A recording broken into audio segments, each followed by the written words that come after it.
Kada ku manta ku danna subscribe sannan ku taɓa ƙararrawar sanarwa domin samun shirye-shiryenmu da labaran Kannywood a kan lokaci. Ku ci gaba da kasancewa da Algaita Media.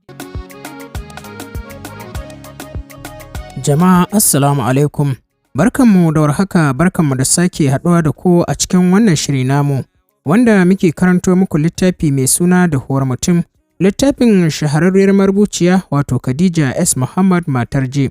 Ni ne mai karanto muku Saminu Suleiman, wanda ake kira da Samin Algaita. Idan ba ku manta ba, na tsaya ne inda nake ba ku labarin. Zuciyata ta yi min kunci ta matse da yawa, komai baya yi min daɗi kuma fa ban san dalilin hakan ba. Sashe na ta kira sunan shi kamar dai yadda suke kiran junansu a yanzu. Bai amsa ba amma dai ya ɗago kai yana kallonta. Ya kamata sashe na ka sani kuma ka nemo abin da yake damunka ko kuma abin da kake so. Ba na son ganin ka a haka kuma kai ma ka san ba na buƙatar ganin ka a hakan. To daga nan ne muka tsaya, yanzu kuma insha Allahu za mu ci gaba. To kafin mu ci gaba ga wani saƙo daga kamfanin Algaita Media. Muna gabatar muku da sabon shirinmu mai dogon zango mai suna kawai, wanda za mu ci gaba da haskawa a cikin wannan tasha tamu. Ga kaɗan daga cikin wannan shiri. Kaiwaye shiri ne da yake ɗauke da abin al'ajabi da kuma abin mamaki kamar haka.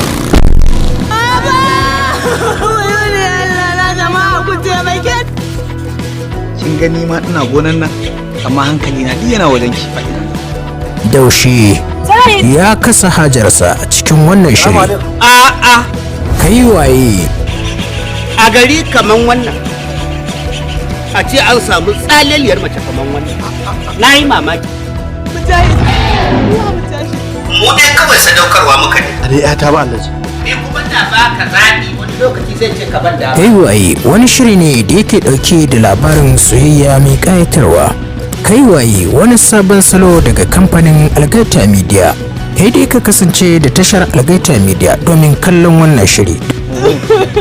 Hai zaki. Zanzan. Hai zalle zanzan. Allah yawa. Sai ka bi ta da kallo. Baiwar Allah ta tafi da ni wallahi. Tambayar da kake ita za mu baka amsa. Mutanen da suke cikin mutanen da za mu canja wa kama ko mu canja wa iyalinsu. Mutumin da muka baiwa dukiya ya ƙi mana sadaukarwa, to kaga wannan dole ne za mu canja masa kama ko mu canja wa iyalinsa. Yawwa, to kaga iya ciki kenan. Ko mutumin da ke cikin tafiyarmu ya nemi aure a gurin shi ya hana shi, shi ma za mu canja masa halittar 'ya'yansa. Kai waye? Kai dai ka kasance da tashar Algaita Media domin kallon wannan shiri mai suna Kaiwaye. Bismillahirrahmanirrahim. Da sunan Allah mai rahama mai jin ƙai muke fara dukkanin lamari. Allah muna roƙonka yanda muka fara lafiya, Allah ka sa mu gama lafiya. Dahuwar mutum kashi na 29. Hannunsa ya kai kan saman kansa tare da ya mutsa sumarsa, sannan ya ce zan nemo insha Allahu. Ka yi alkawari, ƙwarai kuwa na yi miki alkawari. Gilas ɗin ta saka a cikin jakarta tare da miƙewa tsaye. Daidai lokacin da take faɗin mu tafi, zan sai maka wani abu na musamman. Fuskarsa ɗauke da murmushi ya ce mata, da gaske ta ce ƙwarai kuwa, yaushe muka fara wasa da kai. Murmushi ya kuma yi tare da haɗe hannayensa guda biyu guri guda. I'm sorry. Littafin sai na naɗe tare da cusa shi a cikin aljihun wandon jins ɗinsa na baya. Tare suka fita suna fira, abin ban sha'awa.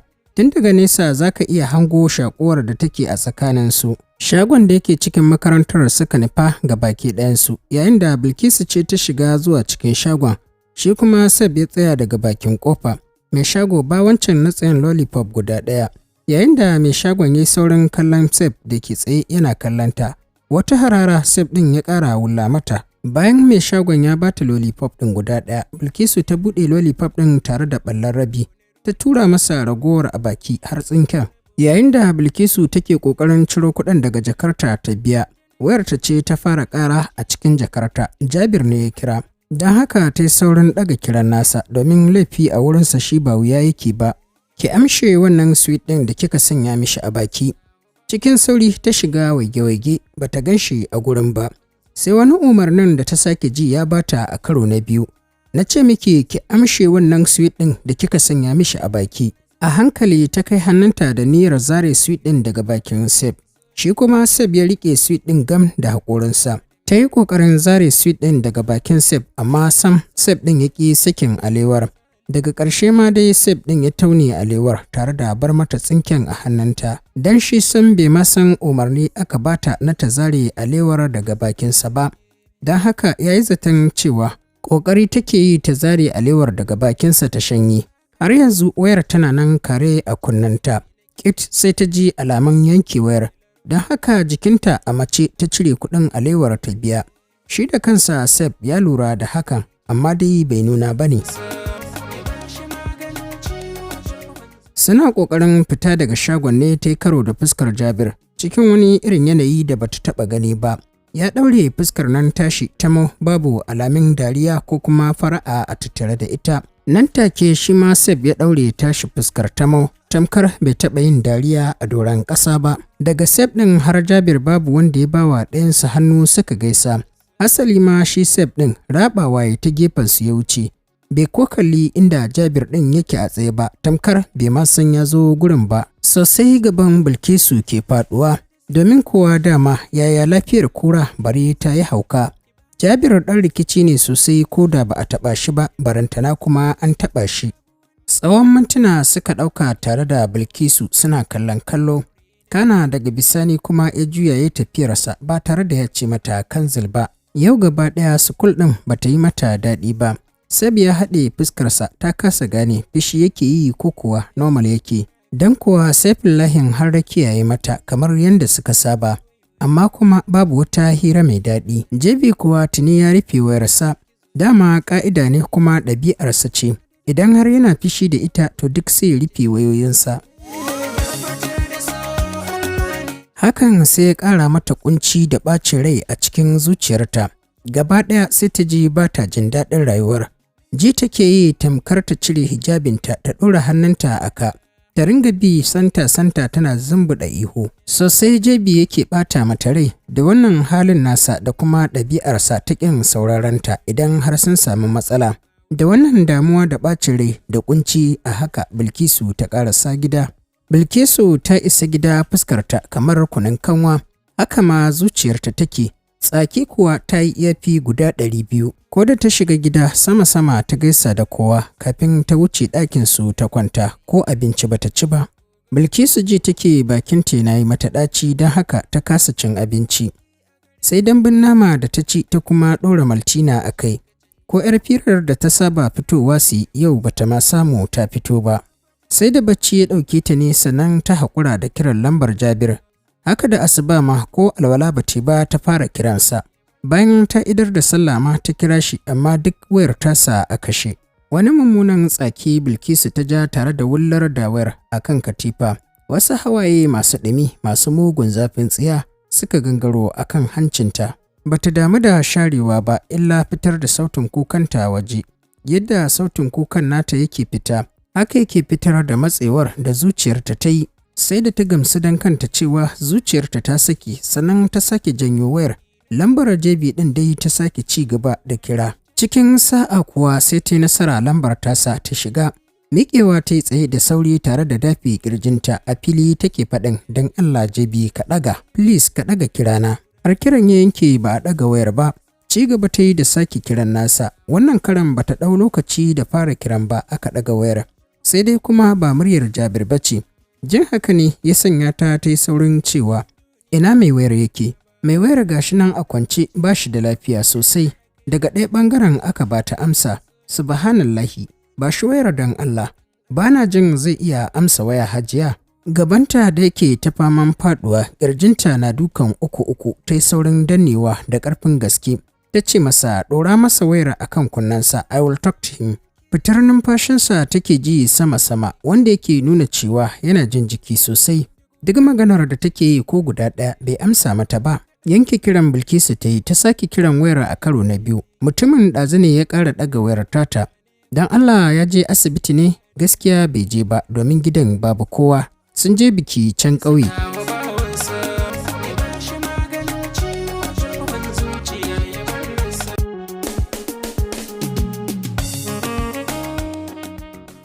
Ni ma shigowa gidan na yi, jin na je shiru bai fito ba. To shine na zo na same shi a cikin wannan yanayi. Sosai na same shi jikin nasa babu daɗi. Ba kowa a gidan? Ta sake tambaya, jiki a mace. Wallahi babu kowa Hajiya. Shiru ya ɗan ratsa tsakani kafin daga bisani ta sake ɗorawa da ci gaba da magana. To yanzu ya za a yi kenan? Zai iya zuwa asibiti? Gaskiya ba zai iya ba. Ya salam. Abin da ta faɗa kenan ta yanke kiran wayar.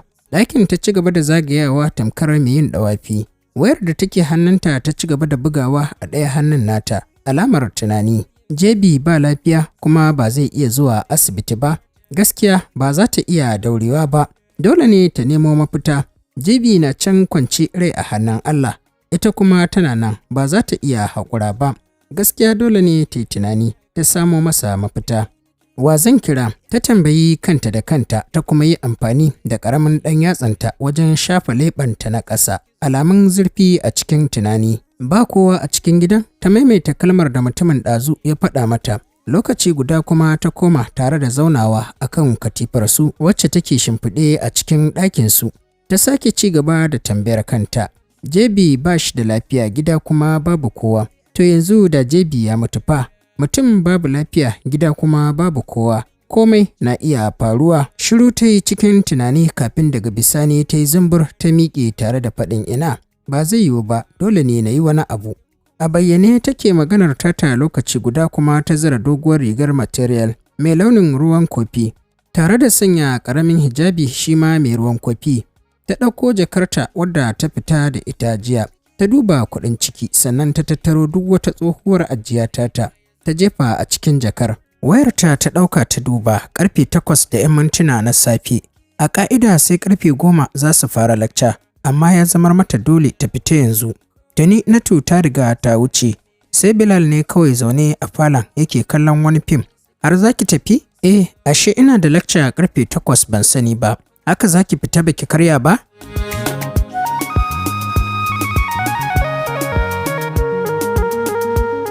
Kina da ulcer fa, bai kamata ki fita ba tare da kin karya ba. Kamata yayi ki ci wani abu kafin ki fita. Sai a wannan lokacin ne ma ya tuna mata cewa bata karya ba. Amma sam ita ta riga ta manta da cewa bata karya ba. Sam ita kwata-kwata ta manta da labarin wani abu mai suna abinci. Ba tare da ta yi magana ba ta nufi dining table.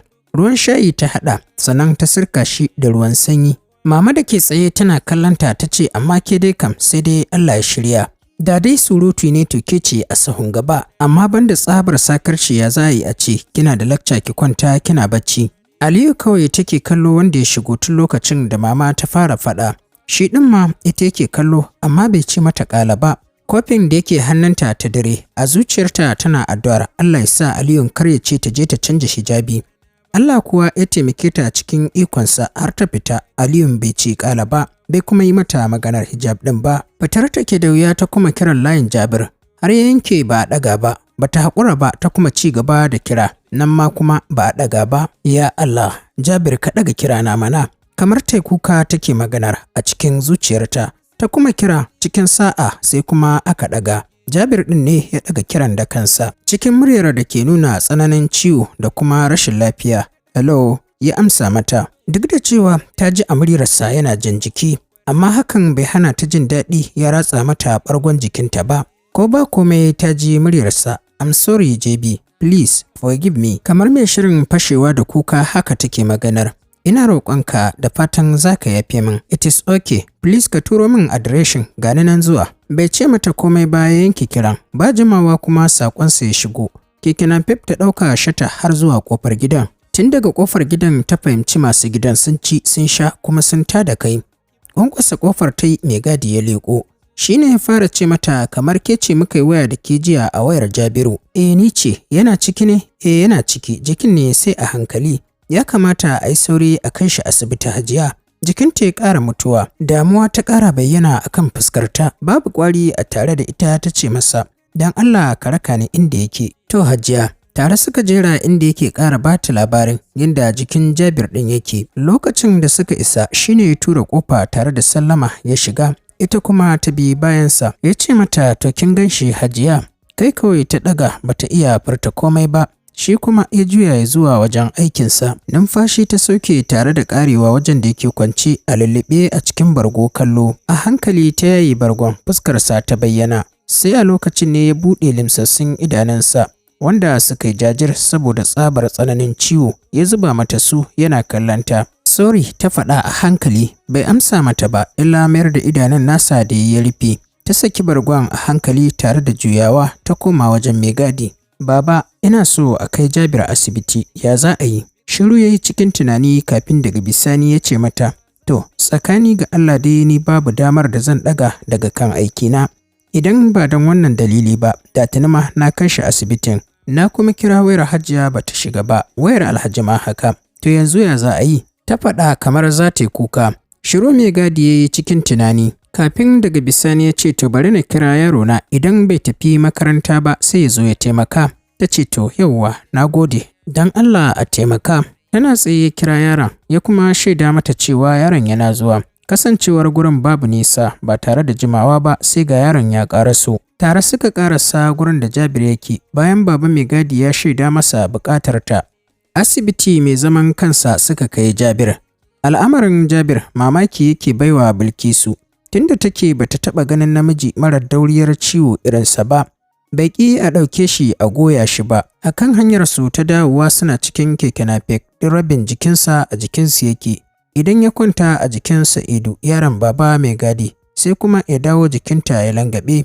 Tun tana ture shi har ta haƙura ta ƙyale shi. To bari mu miƙa saƙon godiya da fatan alkhairi ga ma'abota sauraron wannan shiri namu, sannan kuma mu miƙa godiya da fatan alkhairi ga gwanayenmu na sauraron littafi waɗanda suka yi mana kwamen a farko-farko. Sabirin Muhammad ke da kwamen na farko a cikin littafin Dahuwar mutum kashi na 28. Muna miƙa godiya da fatan alkhairi a gare ki. Hauwa Awwal ke da kwamen na biyu a cikin littafin Dahuwar mutum kashi na 28. Muna miƙa godiya da fatan alkhairi a gare ki. Aisha ke da kwamen na uku a cikin littafin Dahuwar mutum kashi na 28. Muna miƙa godiya da fatan alkhairi a gare ki. Shushu Habib ke da kwamen na 4 a cikin littafin Dahuwar mutum kashi na 28. Muna miƙa godiya da fatan alkhairi a gare ki. To jama'a, duka kuma a nan za mu dakata, sai kuma idan Allah ya kai mu jibi inda za ku ji mu ɗauke da ci gaban wannan labari. Ku ci gaba da kasancewa da Algaita Media TV a kan YouTube. Sannan kuma ku ƙara danna mana subscribe a kan sabuwar tashar mai suna farin ciki Hausa Novel. Daga kan ki zurfi san duk wata ya mace na bar